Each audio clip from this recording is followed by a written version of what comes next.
down the port here pretty good. We've done a lot already this year. We got a lot more coming down the pike over the next few weeks, so buckle up. The good thing about with Florida, you guys can just know that we're getting it done. You don't have to worry about that. You just know we're going to execute.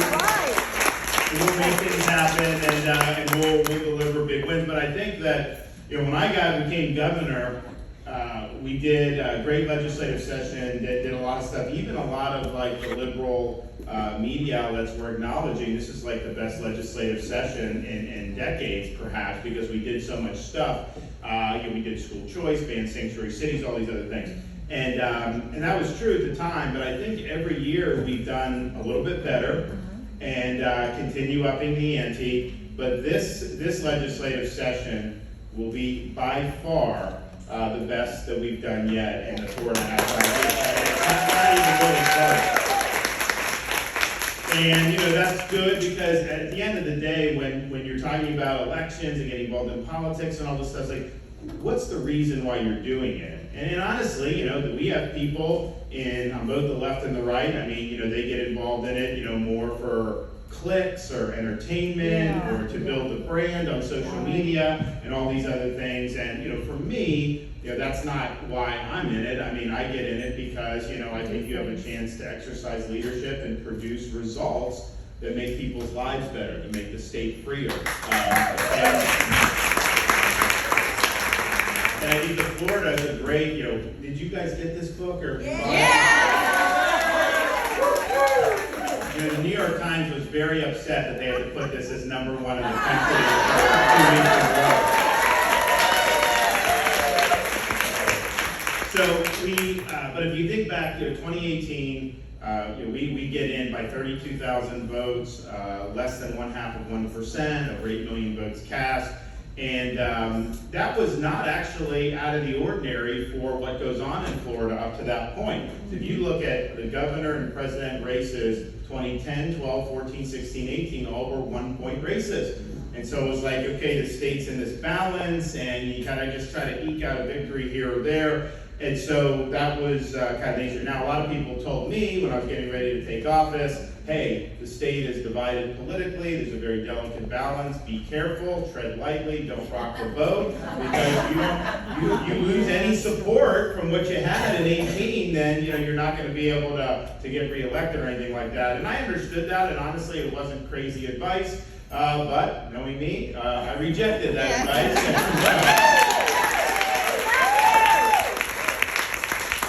My view is that we won half the vote, but we earned 100% of the executive office and authority, and we would use that. We would pull the levers of power to be able to advance a bold agenda, and that was kind of our framework. And to this day, I said we're going to do it based on principle, based on conviction, based on doing what's right. And so I said I'm not doing any polls to tell me what to think or to do. And to this day, we have not done one poll telling me about these issues or you've got to do what's right. And part of the reason is because a leader is not captive to polls.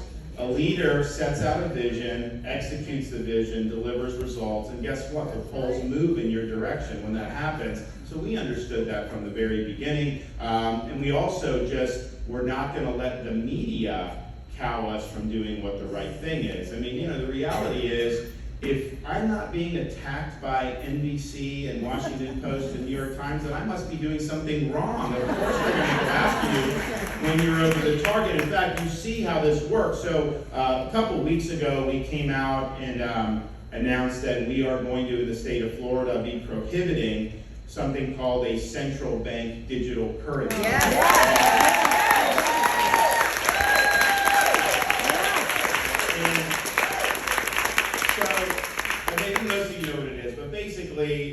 Biden did an executive order last year saying, I want a report about how we can do a central bank digital currency. They want to do it through the Federal Reserve.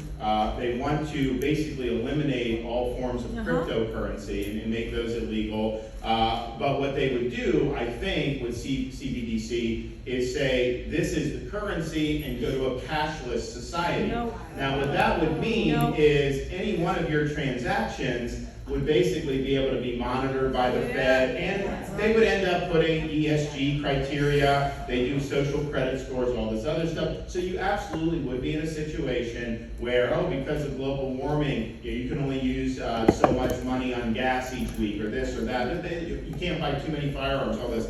And I think everyone with half a brain knows that if they had that power, that's what they would do. And so I announced, like, okay, the Fed says that they ideally would get authorization from Congress, but they didn't say they had to, and that's not what the Constitution says. I mean, first of all, I don't think they should do this, but clearly they can't do it without Congress authorizing it. I don't think Congress would authorize it right now, but I think that the danger is they try to do this through executive fiat. So our law that we'll sign in the next couple months, I think would prevent that. Now, if Congress did authorize it, that probably would trump the state, but I think we're providing protection. Texas is going to do it, as well. So we're speaking out about this, and it's also just the fact that, of all the institutions, you trust the Fed to be involved in this. I mean, the Fed, if you look at how much money they've printed since COVID, you go back to March of 20, they do Fauci policies. It really hurt the economy. We had to fight. We dragged the country out of lockdown in Florida. That was kind of our main role through all this. And our state obviously was great as a result of that. But they did trillions in fiscal through the Congress and many, many trillions of printed money from the Fed. And so of course you're going to have inflation, when that happens. But then as we got into the next year, Biden does even more stimulus, which was totally gratuitous. But the Fed chairman's like, well, we think inflation's transitory, and we need to unlearn lessons of Milton Friedman. Well, Milton Friedman knew what he was talking about. So he said, like, if you print, you're not going to get inflation immediately. It takes about 18 to 20 months. And sure enough, 18 to 20 months later, you have inflation. The Fed wasn't doing anything to really stop it. It really started going. So then they've just been hiking interest rates, and that's really hurting the economy. It's destabilizing banking. It's all this. So they don't have a good track record as being an economic central planner. They should not have all this authority to begin with, but to give them this power is a mistake. So I'm saying all these things, and there's a lot of people that agree with me. Not everyone's willing to say it, but I mean, I'm out there saying and do something about it. So then all of a sudden you see Washington Post, New York Times, CNN, NBC, all this stuff. DeSantis, he wants to ban something that doesn't even exist yet. He's fomenting conspiracy theories about central currency, all this stuff. And they're all doing this, and they're all in lockstep. And so when you see that happening, the memo went out. They said, hey, you got to do something about this governor. He's over the target, and we got to go. And so that's what they're doing. So to me, I view that as positive feedback, that I must be on the right track.